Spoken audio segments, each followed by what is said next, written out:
একজন মানুষ রাসূল সাল্লাল্লাহু আলাইহি ওয়াসাল্লামের কাছে এসে বললেন, হে আল্লাহর রাসূল, আমি অনেক পাপ করেছি, আমার জন্য কি ক্ষমা আছে? রাসূলুল্লাহ সাল্লাল্লাহু আলাইহি ওয়াসাল্লাম তাকে জিজ্ঞেস করলেন, তোমার মা বাবা কি জীবিত আছেন? লোকটি বলল, না, তারা কেউই জীবিত নেই।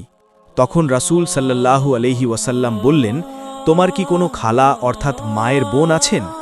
লোকটি বলল, জি আছেন। তখন রাসূলুল্লাহ সাল্লাল্লাহু আলাইহি ওয়াসাল্লাম বললেন, তুমি তার সাথে ভালো ব্যবহার করো, তার খেদমত করো, কারণ খালার মর্যাদা মায়ের মতো। এই হাদিস আমাদের শেখায়, যত বড় পাপই হোক না কেন, আল্লাহর রহমত থেকে নিরাশ হওয়া যাবে না।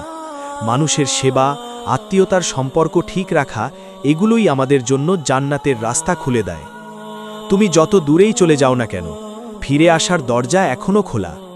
ভিডিও ভালো লাগলে লাইক, কমেন্ট আর শেয়ার করুন। এমন আরও হাদিসের গল্প পেতে এখনই সাবস্ক্রাইব করুন।